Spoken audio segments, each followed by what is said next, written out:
I want to spend a minute now talking about what our school districts are responsible for versus what the state will provide.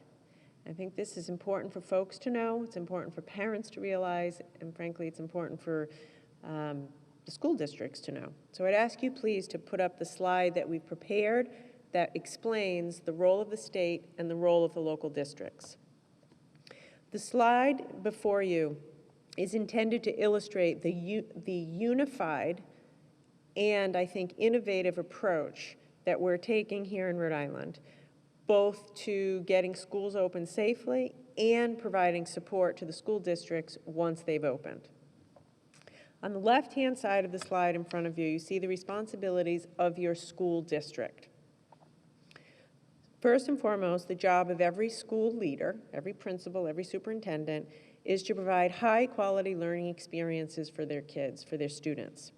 So in order to ensure that they can do so safely, they're also responsible for immediately isolating symptomatic students, immediately reporting probable cases through the new Department of Health school reporting portal, assisting the Department of Health with contact tracing and case investigation, implementing all required health and cleaning protocols, providing safe transportation based on our state guidance and with the support of the National Guard, maintaining supplies of personal protective equipment and sanitation equipment. And the local school districts are also responsible for establishing clear and frequent processes for communicating with the Department of Education, the Department of Health, and their entire school community. It's a heavy lift. Superintendents have a lot to do. We're calling on you to step up as leaders, same with principals, and by and large, you're doing a terrific job and working hard, and I want to thank you for your leadership. On the right-hand side of that slide is the list of supports that it's offered by the state and state agencies through our EDOC.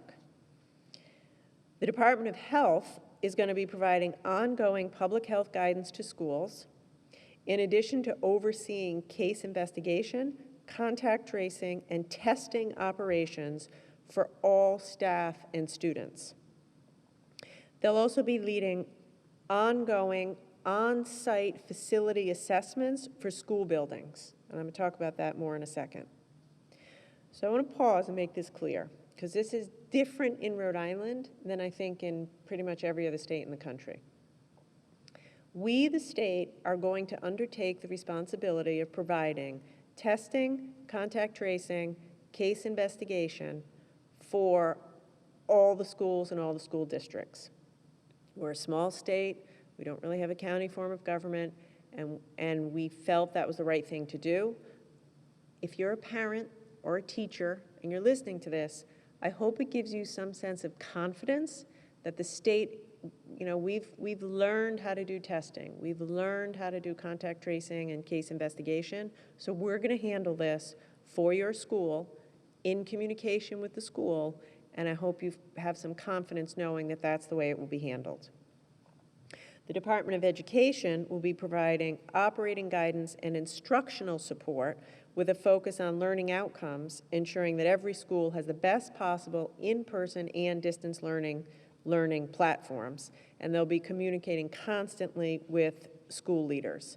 And I want to thank the commissioner and applaud her and her team at RIDE for doing a fantastic job helping to get the facilities ready, but also doing what they do best, which is helping us to deliver high-quality education to our students. And then our other state partners will be providing on-the-ground assistance teams, contingency supplies, and planning and logistics support. So what is that going to look like? The Operations Center will be ready and able to assist with anything that the school needs on an ongoing basis. What's that mean? If a school's running low on hand sanitizer or masks, that team will immediately arrange for the supplies that are needed. If a school's struggling with logistics, it needs logistical support to ensure strong in-person learning, the team will be there to provide that assistance. When you have a student or a staff member who tests positive, which is going to happen, that will happen, and we're prepared for it, this team from the Operations Center will be on the ground at the school as quickly as possible to test, isolate, quarantine, and do everything we know how to do to prevent a large outbreak so that we limit the interruption to in-person learning. This Education Operations Center is activated as of today, and by next week, every school district will have a designated single point of contact at the Operations Center and will ensure frequent line of communication between the districts and the Operations Center, as is illustrated on the slide. The Education Operations Center will ramp up over the next few weeks with the recognition of several milestones, including the return of teachers on September 9th and the return of students on September 14th. Once the schools are open after the 14th, the leaders at the Education Operations Center will be prepared to deploy assistance teams to any school in any city or town on a moment's notice. We've learned over the past 6 months how to do this. When there was an outbreak at a nursing home, an outbreak in the prison system, we've learned how to deploy teams quickly and support teams. And so we're going to take all of the learnings and the innovation and do the same exact thing, what we've done there, for schools. So the message with this Operations Center is, if you're a principal or superintendent, yes, it's true, you're the front line, you have the primary responsibility, but we are right there with you. And a phone call away to provide the backup you need so that you'll be able to be successful. I want to talk for a second about the Department of Health's role in all of this, a question I get frequently. In mid-June, a couple of months ago, the Department of Education and the Department of Health released guidance to every school district on developing plans that meet all the health requirements for in-person learning. It was a detailed 34-page document, and it outlined, if you haven't checked it out, I would recommend that you do it, now that we're thinking schools closer, so it's more top of mind. It's a 34-page document. It outlines everything from class size limits, screenings, schedules, visitor policies, transportation, school activities, etc. It's currently available, as it has been, at backtoschoolri.com. Every single school district, as of now, has prepared an integrated COVID-resilient reopening plan based on these guidelines that addresses the health and safety of all students, including social, emotional, and mental health. Every plan was submitted to RIDE, and every plan has been thoroughly reviewed by RIDE and RIDO with a focus on the district's ability to deliver effective education outcomes in compliance with the Department of Health standards. But putting safety plans in place is just one step. You can put something on paper. We have to make sure it's actually implemented on the ground. And this is hard stuff. It's easier to write it. It's hard to write on paper, but it's easier to write on paper than it is to actually operationalize it every day, day after day. So with this in mind, I have established a facilities readiness team with the sole purpose of walking through every single public school to assess their compliance with the Department of Health's facilities guidelines, all prior to any student entering those facilities for the first time. As far as I know, we're the only state in the country doing this and making this commitment to our teachers and to our students for their safety. This isn't my idea. I've heard this. I have spent many hours in the past couple of weeks listening to teachers, parents, union leaders, principals, superintendents, charter school leaders, and I hear the same thing.